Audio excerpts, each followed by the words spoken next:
JEE mains தேர்ச்சி பெற்று தற்பொழுது சூரத்தில் என்ஐடி பிடெக் பயிலும் நமது பள்ளி மாணவி. உரையாற்ற வந்திருக்காங்க. அவர்கள் உங்களுக்குலாம் ஒரு ரோல் மாடல், முன்னுதாரணமாக இருப்பாங்க. இதே நிலைமை இங்க இருக்கிற எல்லாருமே உங்களுக்கும் இந்த வாய்ப்பு வர வேண்டும். நீங்களும் ஒரு நேற்றான நிலையில் வந்து அந்த நம்முடைய பள்ளி மாணவர்களுக்கு நீங்கள் உங்களுடைய எக்ஸ்பீரியன்ஸ் அனுபவங்களை ஷேர் பண்ணணும் அப்படின்றத என்னுடைய அனைவருடைய ஆசை. பேச வந்திருக்காங்க ஜீவசாய் சக்தி எல்லாருக்கும் தெரியும் தானே? தெரியும் தானேப்பா? எப்போ படித்தாங்க இங்கே? போன வருஷம் 12வது இல்லையா? இப்போ அவங்களுடைய உயர்கல்விக்கான அனைத்து செலவுகளையுமே அரசாங்கமே செய்கிறாங்க. இப்போ அரசு பள்ளியில் தமிழ் வழியில் படித்து போனது சக்தி மட்டும்தான். மிகப்பெரிய பாராட்டு சொல்லுவோம். கைதட்டி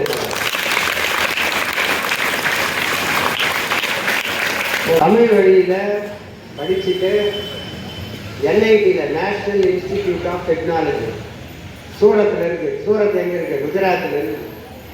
குஜராத்துக்கு ஃப்ளைட்டில் போயிட்டு ஃப்ளைட்டில் தான் வராங்க. இப்போ படிக்கிறது முற்றிலும் அரசு வழியில் அரசு நிதியில் தான் படிக்கிறாங்க. ஆனால் ஒரு என்ஐடியில் சீட்டு கிடைக்கிறதுன்றது மிகப்பெரிய விஷயம். அது அரசு பள்ளி மூலமாக நான் முதலமைச்சரத்தின் மூலமாக அரசாங்கம் ஏற்படுத்தி கொடுத்துருக்குது.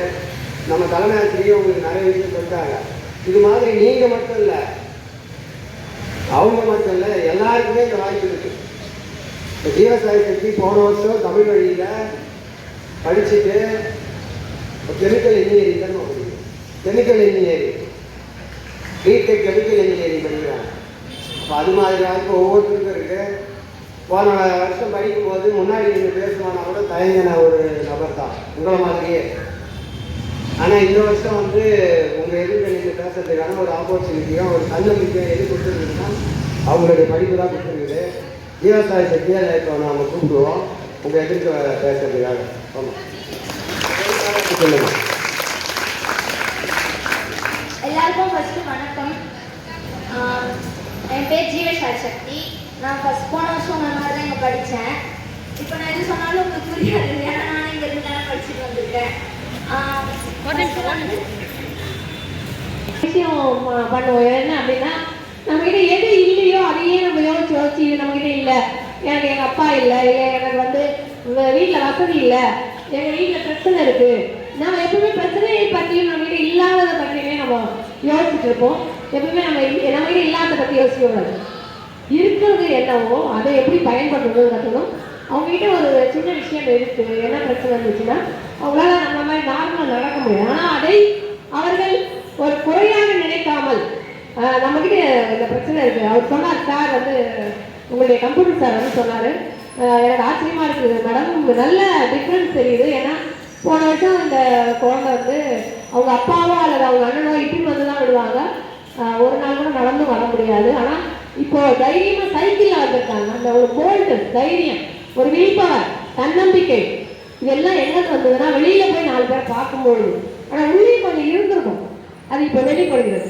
அதனாலே நம்முடைய பள்ளிக்கு பெருமை சேர்ந்து நேஷனல் லெவலில் ஒரு செலக்ட் ஆகி படிக்கின்ற அந்த மாணவிக்கு நம்முடைய பள்ளியின் சார்பாக உங்கள் சார்பாக இந்த ஒரு டவல் போட்டு இந்த பெண்ணை கொடுக்கலாம்னு நினைக்கிறேன்.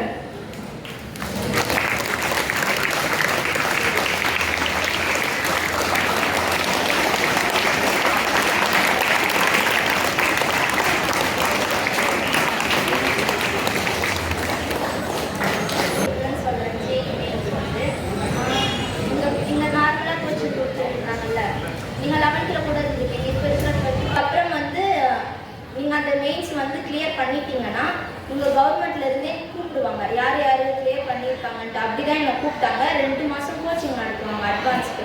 அந்த அட்வான்ஸ் என்ன பண்ணணும்னா அங்கேயே 2 மாதம் கோச்சிங் நடத்துவாங்க. அதில் பாஸ் ஆகிட்டீங்கன்னா அட்வான்ஸில் நீங்கள் அப்ராடில் தான் போய் படிக்கலாம், வேர்ல்டு வைடாக படிக்கலாம். நான் இந்தியா லெவலில் மட்டும்தான் படிக்க முடியும். ஆனால் அட்வான்ஸில் செலக்ட் ஆகி பாஸ் ஆகிட்டீங்கன்னா நீங்கள் வேர்ல்டு லெவலில் படிக்கலாம், இன்னும் பெரியவங்களெல்லாம் மீட் பண்ணலாம்.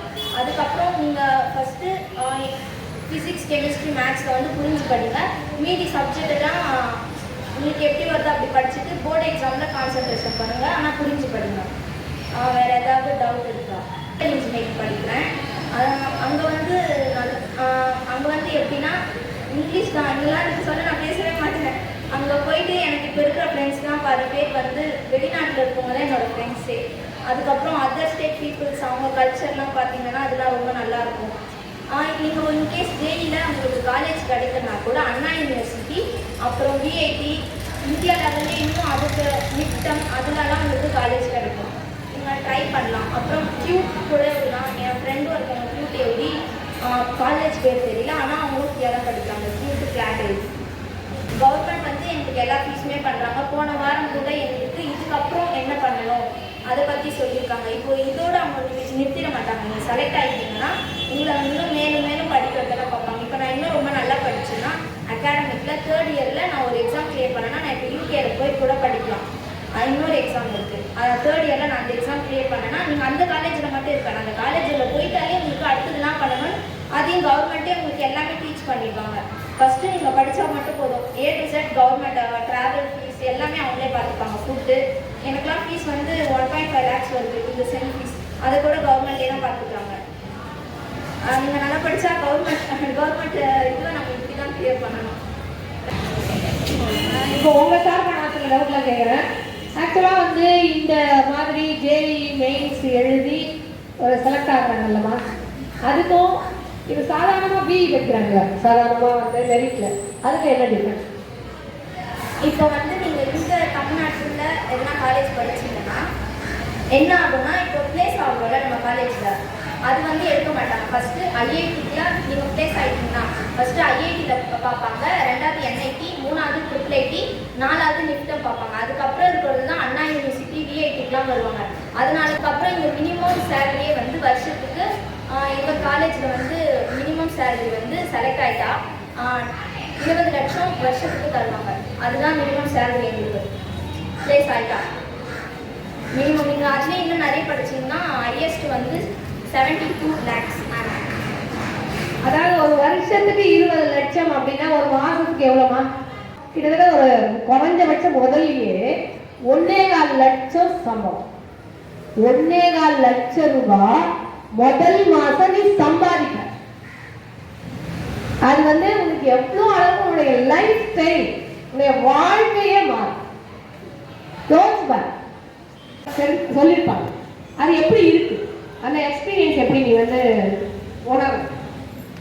இங்கே இருக்கிற காலேஜ்லாம் முதல்ல நான் பேசக்கூட மாட்டேன், ஆனால் நான் எப்படிலாம் பேசுகிறேன். அவங்க ப்ரெசன்டேஷன் இருக்கும், அவங்க வந்து நடத்துவாங்க, புரிஞ்சு படிக்கணும். இப்போ வந்து அவங்க ஹோம்ஒர்க்லாம் எப்படி கொடுப்பாங்கன்னா, நடத்துறத நாளைக்கு அட்டண்டன்ஸ் பிரகாரம் வந்து லைனாக ப்ரெசன்டேஷன் கொடுக்கும். எங்கள் கிளாஸில் 82 பேர். அங்கே நாங்கள் எல்லாருமே எல்லார்கிட்டையும் பேசுவாங்க. இங்கே இப்போ என்னென்னா தமிழ்நாடு வந்து உங்களுக்கு எல்லா ஃபீஸுமே பார்த்துக்குது, ஆனால் அதர் ஸ்டேட் வந்து அப்படி கிடையாது. இன்னொரு லைஃப் இப்போயே போனால் அங்கெல்லாம் படிச்சிங்கன்னா அங்கே இருக்கிற மக்கள் எப்படி யோசிப்பாங்க, அதுக்கேற்ற மாதிரி நம்ம மைண்ட் வந்து அடாப்ட் ஆகிப்போம்.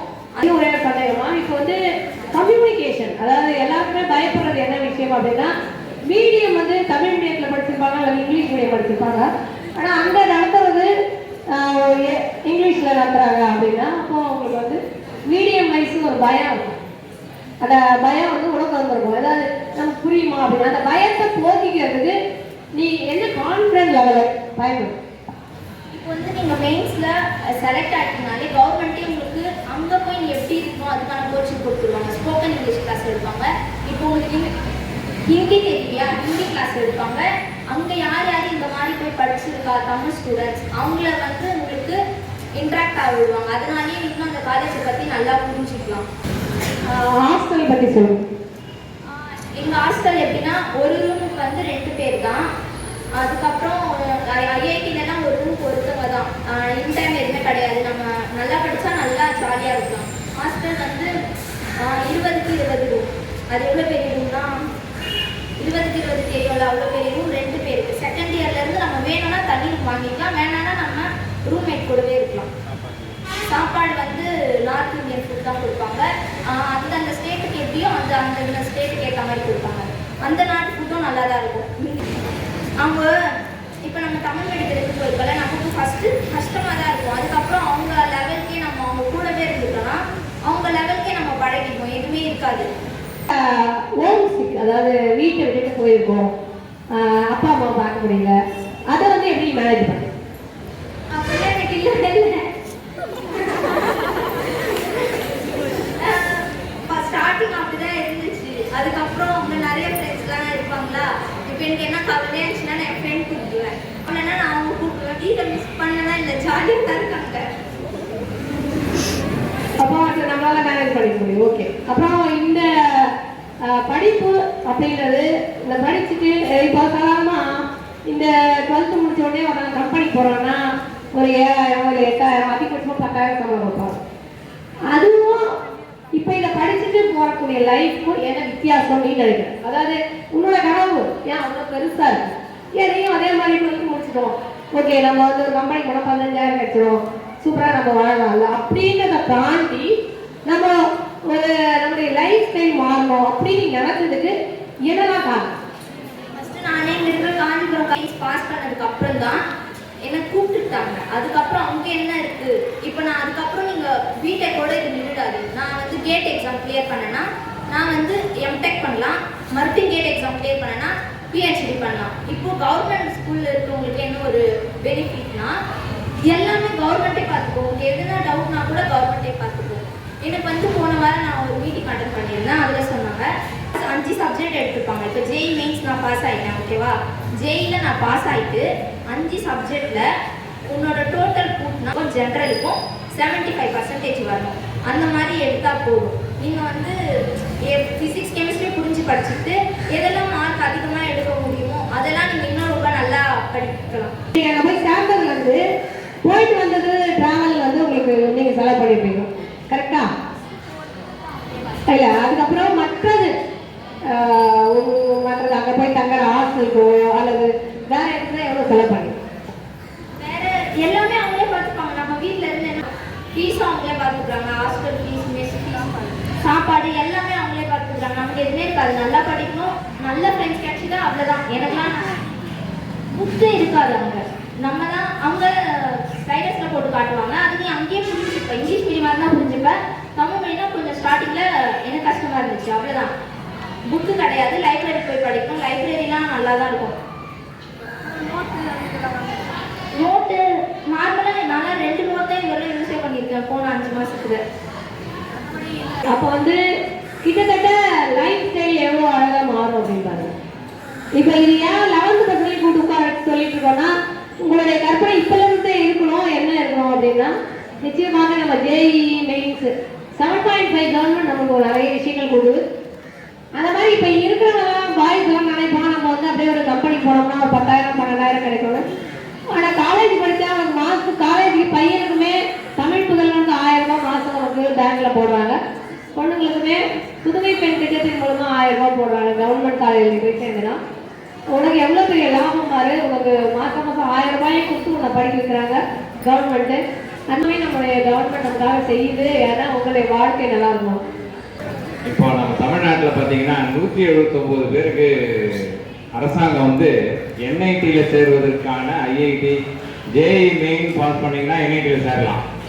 மெயின் பாஸ் பண்ணிட்டு அட்வான்ஸ்டு ஜேஇ அட்வான்ஸ்டு பாஸ் பண்ணிங்கன்னா என்ன ஐஐடியில் போய் சேரலாம். இந்தியன் இன்ஸ்டியூட் ஆஃப் டெக்னாலஜியில் போய் சேர முடியும் உங்களால். இந்தியன் இன்ஸ்டியூட் ஆஃப் டெக்னாலஜி போய் இப்போ வந்து பார்த்தீங்கன்னா ஆசியாவிலேயே மிக சிறந்த ஐஐடி எதுன்னு கேட்டிங்கன்னா சென்னை ஐஐடி தான் இப்போ இந்த ஆண்டு செலக்ட் பண்ணியிருக்காங்க. இப்போ இவங்க வந்து என்னன்னா ஜேஇ மெயின் பாஸ் பண்ணியிருக்காங்க இல்லையா, அட்வான்ஸ் பார்த்தா இன்னும் எவ்வளோ சிறப்பாக இருப்பாங்க தெரியுங்களா. இன்னும் அதோட மெயின் பாஸ் பண்ணிருக்கோம் அட்வான்ஸ். இப்போ அட்வான்ஸில் என்ன சொல்கிறாங்கன்னா மேத்ஸில் மட்டும் கொஞ்சம் அந்த மேத்ஸில் மட்டும் அவங்க எடுத்திருந்தாங்கன்னா அவங்க எங்கே போயிட்டு இருப்பாங்க ஜேஇ அட்வான்ஸில் செலக்ட். அதாவது ஒன்றும் இல்லை, நீங்கள் வந்து மினிமம் மார்க்கு இப்போ வந்து பர்சன்டைல் போடுறோம். ஜேஇக்கு வந்து என்ன பண்ணுறோன்னா பர்சன்டைல் 360 மார்க் அப்படிதான் உங்களுக்கு மார்க் எவ்வளோ 360 மார்க்கு. 360 மார்க்கில் நீங்கள் 25%, 25 மார்க் எடுத்தால் போதும். 100க்கு எவ்வளோ 25 மார்க். உங்களுக்கு பிடிச்ச சப்ஜெக்ட் எதுன்னு பார்த்துக்கோ. மேத்ஸ், ஃபிசிக்ஸ், கெமிஸ்ட்ரி இந்த 3 தான் அதில், ஓகேவா. அந்த 3 சப்ஜெக்டில் நீங்கள் வந்து எந்த சப்ஜெக்ட்லாம் எந்த சாப்டர்லாம் ஈஸியாக இருக்குன்னு பாருங்க. ஃபஸ்ட்டு 25% எடுக்கணும்னு சொல்கிறோம் இல்லையா. உனக்கு மேத்ஸில் வந்து 10 சாப்டர் இருக்குதுன்னா ஒரு 4 சாப்டர் ஈஸியாக இருக்கும். கெமிஸ்ட்ரியில் 10 சாப்டர் இருக்குதுன்னா அதில் ஒரு 3 சாப்டர் ஈஸியாக இருக்கும். ஃபிசிக்ஸில் ஒரு 10 சாப்டர் இருக்குதுன்னா அதில் ஒரு 3 சாப்டர் ஈஸியாக இருக்கும். அப்போ ஒவ்வொன்றையும் நான் சொல்கிறது என்ன, 10க்கு 40%. கெமிஸ்ட்ரியில் எத்தனை சொன்னேன் 30%, ஃபிசிக்ஸில் எத்தனை 30%. இதெல்லாம் சேர்ந்து ஒரு ஆவரேஜ் போட்டிங்கன்னா 33% வருது இல்லையா.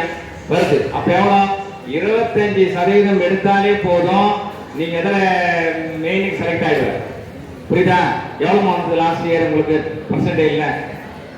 89 பாரு, கரெக்டா சொல்றாங்க பாரு. 360க்கு 89 எடுத்தாலே நீங்க ஜேஇ மெயின்ல செலக்ட் ஆயிட்டீங்க. அந்த 89 மார்க் எடுத்தவங்களுக்கு தமிழ்நாடு கவர்மெண்ட் 179 பேருக்கு, தமிழ்நாடு ஃபுல்லா எவ்வளோ, அரசு பள்ளியில் படிக்கும் மாணவர்களுக்கு 179 பேருக்கு அரசுடைய மொத்த செலவு ஏற்றுக்குது. இன்னைக்கு வந்து ஒரு ஐஐடியில் போய் படிக்கிறதுன்னா அவ்வளோ ஈஸி கிடையாது. உங்க பேரண்ட் ஃபர்ஸ்ட் +2 முடிக்கிறேன், இப்போ சிபிஎஸ்சியில் படிக்கிறான் அவன் பையன், இல்லை பெரிய பெரிய என்ன பெரிய பள்ளிகளை படிக்க வச்சு ஹாஸ்டலில் படிக்க தனி கோச்சிங் கொடுத்து அதில் மார்க் எடுக்க முடியாம அதுக்கப்புறம் 1 இயர் வந்து பிரேக் எடுத்து தனியாக ஒரு கோச்சிங் கொடுக்குறாங்க. ஜேஇ மெயின்ல போறான், மெயின்ல வந்துடுறான் ஈஸியா, ஆனா அட்வான்ஸ்க்கு வர முடியல. என்ஐடியில் இப்போ அவனுக்கு சரியான சீட்டு கிடைக்காது. ஆனா நம்ம அரசு பள்ளியில படிக்கிற மாணவன் தனி இட ஒதுக்கீடு உண்டு. அதுல 179 பேருக்கு பணம் தரேன்னு சொல்றான். ஆனா அதுக்குண்டான மாணவர்கள் இன்னும் தமிழ்நாட்டில் உருவாகி வரலன்னு சொல்லிட்டு அரசு கவலைப்படுது. புரியுதா? அந்த 179 மாணவர்கள் சொல்ல பண்ணதுன்னா பணம் சும்மாவே இருக்கு. இப்போ நம்ம ஐயங்காரகுளம் பள்ளி பிள்ளைங்க வந்து ஓரளவுக்கு இதில் நான் சொன்ன மாதிரி ஒரு 25% ஒவ்வொன்றுத்திலையும் ஒரு 30% இல்லை 32% எடுத்துக்கிறேன் ஆகிடுவேன். ஜேஇ மெயின்ல நீ எலிஜிபிள் ஆகிடு. எலிஜிபிள் ஆனால் உன்னை உடனே எலிஜிபிள் கேண்டிடேட்டாக உடனே தூக்கி போயிடுவாங்க. புரியுதா? உன்னை வந்து எங்கேயாவது அந்த யாரெல்லாம் நம்ம தமிழ்நாட்டில் ஜேஇ மெயின்ல எலிஜிபிள் ஆகிருக்காங்க அவங்களை கூட்டு போயிட்டு தனியாக சொன்னாங்க இல்லையா, ஜேஇ மெயின் பாஸ் பண்ண என்ன சொன்னாங்க உங்களுக்கு? உடனே என்ன பண்ணாங்க உங்களுக்கு? அவங்களை கூட்டு போயிட்டு அவங்க கம்யூனிகேஷன் ஸ்கில்ல முதல்ல வர வைப்பாங்க. ஃபர்ஸ்ட் ஆங்கிலத்தில் சரளமா பேசுறது எப்படி, அப்புறம் வந்து வடநாட்டுக்கு போனீங்கன்னா அங்க ஹிந்தியில பேசுறது எப்படி, அதுக்கப்புறம் அவங்களுடைய பர்சனாலிட்டி எப்படி டெவலப் பண்ணிக்கலாம், நீங்க எப்படி பேசுறது. 1.5 lakhs மந்த்துக்கு வரும்ல, அதெல்லாம் ஒரு பைசாவே கிடையாது. அவங்கலாம் அந்த சேலரி வந்துச்சுன்னா அப்பேற்பட்ட வேலையே வேணாம். அவங்களுடைய எய்ம்லாம் வந்து எப்படி இருக்கும்னா ஒரு 80 lakhs அப்படி தான் பார்ப்பாங்க மினிமம். என் கூட இருக்கிறவங்களும் அப்படி தான் பார்ப்பாங்க. அப்போ நான் அவங்க கூட இருந்தேன்னா நானும் அப்படி தானே பார்ப்பேன். நானும் அந்த 1.5 lakhs எனக்கு அது அந்த சேலரி வேணாம் தான் நானும் நினைப்பேன். இன்னும் நீ பிஹெச்டிலாம் பண்ணிட்டேன்னா நீ வந்து ஒரு கம்பெனிக்கு சிஇஓ கூட ஆகலாம். போன மாதம் தான் ஒரு சாரை மீட் பண்ணேன். இப்போ எனக்கு அது தெரியும். ஆனால் நீங்கள் வெளியே போனாலே உங்களுக்கு வெளியே இருக்கிறவங்களே தெரியும். எனக்கு சவுத் கொரியா, அப்புறம் ஓமன், அப்புறம் பங்களாதேஷ், அங்கே இருக்கிறவங்களாம் கூட எனக்கு ஃப்ரெண்டாக இருக்காங்க. நீங்கள் அவங்களோட மைண்ட் செட்டு நீங்கள் வந்துருக்கீங்க. ஓகே, பயம் என்னன்னா நமக்கு தமிழ்லேயே பேச தெரியாது. அப்படிதானே? நம்ம பேசும்போது கிளாஸ் லெக்சராக ஒன்று சொல்லு அப்படின்னு சொன்னாலே என்ன பண்ணுவோம், திருக்குறள் சொல்றது கூட 1008 தடவை தடங்கள் வருது. நம்ம எப்படி வெளியில் போய் பேச முடியும்? அந்த பயத்தெல்லாம் விட்டுருங்க. இப்போ உங்களுக்கு அது எல்லாமே பழக வரும். நம்ம ஏர்போர்ட்லையோ இல்லை ரயில்வே ஸ்டேஷன்லையோ நீங்கள் போய் பார்த்தீங்கன்னா நிறைய டாக்ஸி நிறைய இங்கிலீஷ் நல்லா பேசுவாங்க, ஹிந்தி பேசுவாங்க, நிறைய லாங்குவேஜஸ் பேசுவாங்க. எப்படி வருது அவங்களுக்குலாம்? அவங்க போய் படிக்கிறதுக்காக தனியாக புக்கோ இல்லை வேற ஏதாவது கோர்ஸோ போய் பண்ணலை. எல்லாமே பேசி பழகுறாங்க. நீங்கள் வெளியில் போயிட்டு யார் கூட பேசுறீங்க, யார் கூட பழகுறீங்கிறதுனால தான் நீங்களும் அது போல மாறுவீங்க. இப்போ இந்த ஸ்கூலுக்குள்ள இருக்கிற வரைக்கும் நீங்கள் என்ன உங்களுடைய அந்த நினைப்பு வந்து பெருசா இல்லை. நம்ம இது இருந்தால் போதும், இவ்வளோ இருந்தால் போதும், இன்னைக்கு இதை சுற்றினா போதும், இன்னைக்கு இந்த லைஃப் முடிஞ்சா போதும், இன்னைக்கான விஷயங்களை மட்டும்தான் நீ நினைக்கிற. அதனாலதான் உன்னுடைய எண்ணங்கள் குறுகியதா இருக்கு. உன்னுடைய எண்ணத்தை கொஞ்சம் பிராடரா போடு, தூக்கி போடு.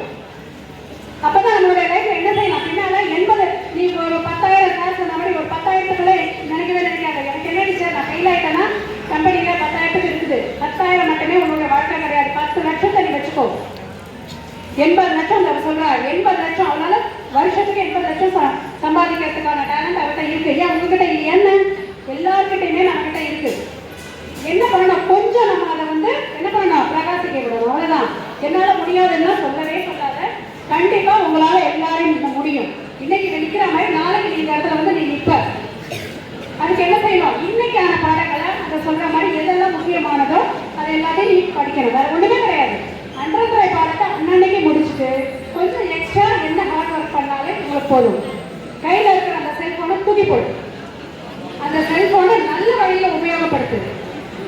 சரியா? அவ்வளவுதான். வேற எதுவுமே நீங்க பண்ண வேண்டாம்.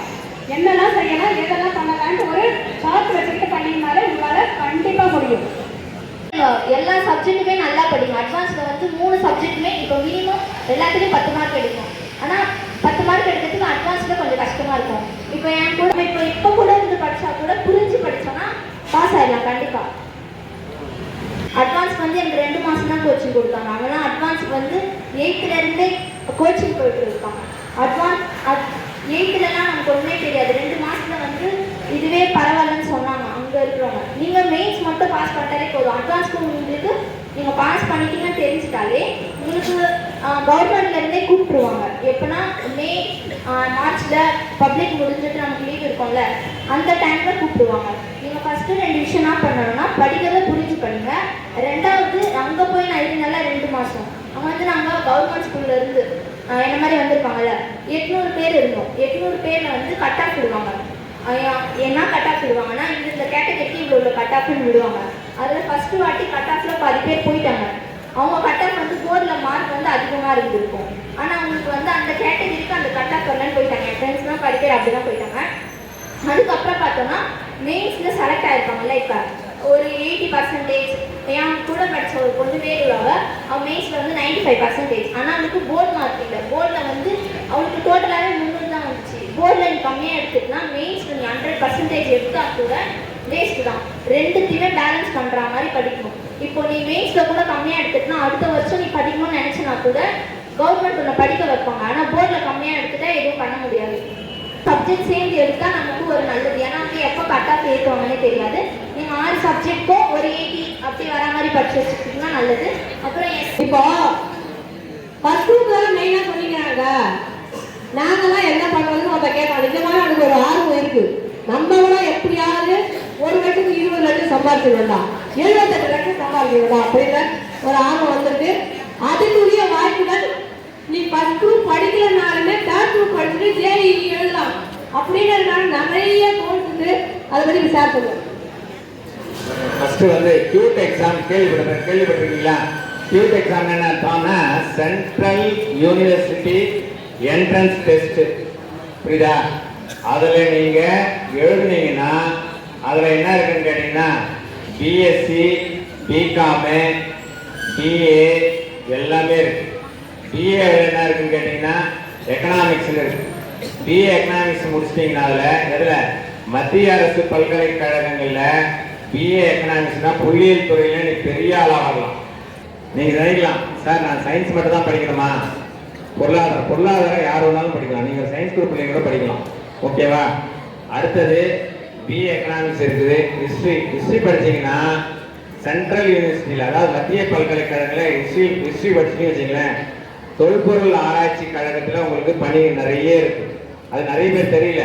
சார் நான் பிஏ ஹிஸ்ட்ரி எப்படி சார் படிக்க மாட்டேன் சார், நான் அதை படிச்சுனா எனக்கு வந்து வேலை வாய்ப்பு எதுவும் கிடைக்காது சார் அப்படின்னு சொல்லுங்கள். அப்படிலாம் கிடையவே கிடையாது. எதை படித்தாலும் நீ நல்லா படிச்சினா நிச்சயமாக உனக்கு நல்ல வாய்ப்பு இருக்குது. அதில் தொல்பொருள் ஆராய்ச்சியாளர் படிப்பு இருக்குது. நிறைய PhD வரைக்கும் அதில் போயிட்டீங்கன்னா நம்ம இந்தியாவில் உள்ள பெரிய பெரிய கோயில்கள், அது பார்த்தீங்கன்னா தொல்பொருள் நிறுவனத்தினுடைய கீழே உள்ள கோயில்கள், வழிபாட்டு தலங்கள், அந்த காலத்தில் வந்து என்னென்ன ஆராய்ச்சி இடங்கள்லாம் இருக்கு இல்லையா, அகழ்வாராய்ச்சி இடங்களுக்கெல்லாம் அவங்கள வந்து பணி செய்ய விடுவாங்க. ரொம்ப ஈஸியாக, நல்ல சம்பளம், நல்ல மதிப்பாக இருக்கலாம். எது இப்போ இந்தியாவிலே 2 வாட்டி நடக்குதுல 12K. ஆனால் பங்களாதேஷ்ல 1 வாட்டி தான் எழுதுது. பாஸ் ஆகிட்டாலும் ஃபெயில் ஆகிட்டாலும் ஒரே வாட்டி தான். அவங்களுக்கு வந்து யூகேல வேலை கிடைச்சிருக்கு. அப்புறம் எங்கள் சீனியர் அண்ணாவில் அவங்களுக்கு கோல்கேட் கம்பெனி தெரியும்ல, அது 40 lakhs per annum அவங்களுக்கு வேலை கிடைச்சிருக்கு. இதெல்லாம் அவங்க எங்களுக்கு சொல்லி ட்ரீட்லாம் வைப்பாங்க. தமிழ் அண்ணா அப்புறம் நீங்கள் உங்களுக்கு நிறைய ஃப்ரெண்ட்ஸ்லாம் கிடைச்சாங்கன்னா அவங்களும் உங்களுக்கு ட்ரீட்லாம் வைப்பாங்க. இது வந்து எல்லாரும் பேர் கொடுக்குறாங்க. நானும் பேர் கொடுத்தேன். 3 பேர் மட்டும்தான் பேரே கொடுக்கல. சும்மா இருக்கணும்ட்டு நான் தான் பேர் கொடுத்தேன். அதுக்கப்புறம் நான் சும்மா தான் உட்காந்து படிச்சுருந்தேன். ஃபஸ்ட்டு செக்ஷன் 2 செக்ஷன் இருக்கும்ல, ஃபஸ்ட்டு செக்ஷனில் நான் மினிமம் பாஸ் மார்க் எடுத்துட்டேன். அதுலேருந்து கவர்மெண்ட்டே கூப்பிட்டாங்க, எங்களுக்கு இன்னும் கொஞ்சம் கோச்சிங் கிடச்சிதுன்னா இன்னும் நிறைய மார்க் எடுப்பாங்கன்ட்டு. நீ ஃபஸ்ட்டு செக்ஷனில் மட்டும் கவர்மெண்ட் தெரிகிற அளவுக்கு மார்க் எடுத்தனா போதும். 2வது செக்ஷனுக்கு அங்கே போனாலே உங்களுக்கு 1 வருஷம் கூட தங்கி படிக்கிற வாய்ப்புலாம் கூட கிடைக்கும். அதாவது JEE நீட் கோச்சிங் கிளாஸ் நம்ம ஸ்கூலில் நடக்குது தெரியுமா உங்களுக்கு? பேர் கொடுத்துருக்கியா இல்லையா? JEE NEET coaching class daily நடக்கும். அதில் வந்து நீங்கள் உனக்கு கொஸ்டின் பேப்பர் தருவாங்க, அதை நீ எழுதுறதில்ல, அதுலேருந்து உங்களுக்கு இன்ட்ரெஸ்ட் வந்து ஜேஇக்கு அப்ளை பண்ணுவ. அந்த எக்ஸாம் எழுதி அதில் வர மார்க் உங்களுக்கு வந்து ஒரு ரிசல்ட் அனௌன்ஸ் பண்ணுவாங்க. அந்த ரிசல்ட் பேசிஸில் அடுத்தடுத்து கவர்மெண்ட்டு அதுக்கு தான் உங்களுக்கு இமெயில் ஐடி உங்களுடைய ஃபோன் நம்பர் எல்லாமே கவர்மெண்ட் வாங்குறாங்க. கவர்மெண்ட் நேரடியாகவே உங்களை தொடர்பு கொண்டு அடுத்தடுத்த லெவலுக்கு உங்களை அப்படியே கை பிடிச்சி கூப்பிட்டு போவாங்க. அதுதான் அவங்க சொல்லுவாங்க. ஃபஸ்ட்டு நீ கொஞ்சம் ஹார்ட் ஒர்க் போட்டு எஃபர்ட் போட்டிங்கன்னா போதும், அதுக்கப்புறமா அவங்க பார்த்துப்பாங்க. அவ்வளோ அழகாக அவங்க வந்து என்ன பண்ணலாம், என்ன செய்யலாம் எல்லாமே சொல்லுவாங்க. அதனால் முதல்ல நீ இன்ட்ரெஸ்ட் எடுத்து கொஞ்சம் படிக்கிறது தான் உங்களுடைய ஒரே ஒரு வேலை. அனைவருக்கும் வணக்கம். இந்த அளவுக்கு நம்ம ஸ்கூலுக்கு வந்து நீங்கள் சொல்லி யூஸ்ஃபுல்லாக இருக்குது. அதுக்கு ரொம்ப தேங்க்ஸ். அதுக்கப்புறம் இதை பற்றி நான் எல்லாருக்கும் நிறைய தெரிஞ்சுருக்கோம். அதுக்காக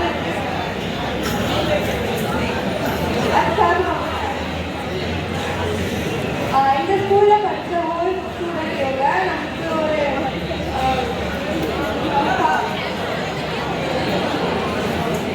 நமக்கு ஒரு மோட்டிவேஷனாக இருக்காங்க. வந்து கிளாஸில் ஃபஸ்ட் எடுத்துட்டா கொடி ஏற்ற போகிறோம்னு நம்ம சொல்கிறோம். ஏன் அந்த மாதிரி விஷயம்லாம் பண்ணணும்னு நினைக்கிறாங்க இப்போ தெரிஞ்சுக்கிறோம். இங்கே வந்து மைக் பிடிக்கிறவங்க நல்லா கிளாஸ் நல்லா படிப்பா எல்லாம் பண்ணுவாங்க. ஆனால் இவ்வளோ பேர் இல்லை மைக் பிடிக்கும் போது கை காலம் கட்டி அடிக்கும். ஆனால் அதே நிலைமைலாம் எவ்வளோ எடுத்துருக்கோம், எவ்வளோ அழகாக பண்ணாங்க. இந்த ஒரு அவுட்லெட், இந்த ஒரு வாய்ப்பு, இதுதான் நம்மளுக்கு மிகப்பெரிய முக்கியமானது. நம்ம எல்லாமே நம்மளால ஃபேஸ் பண்ண முடியும். இங்கே வந்து நிற்கிறோம், பேசுகிறோம். உங்களுக்கு எந்த பிரச்சனை வந்தாலும் ஈஸியாக தள்ளி தூக்கிட்டு போயிட்டே இருப்பாங்க. வாழ்க்கையில் வர பிரச்சனையும் சமாளிக்க முடியும்.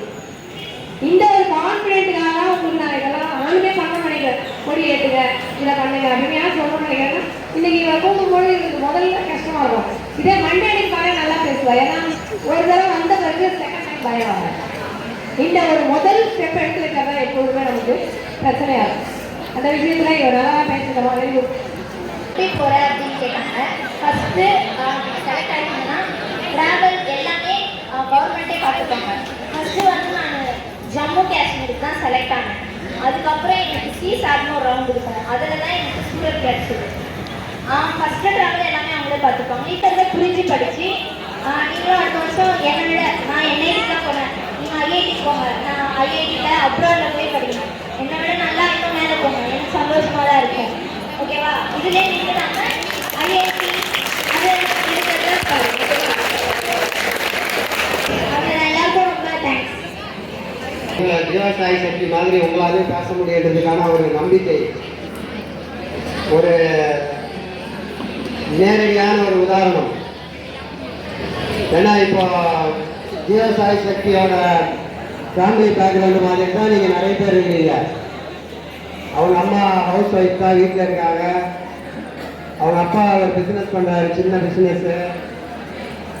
பெரிய ஒரு வசதி வாய்ப்புகள் இருக்கிற,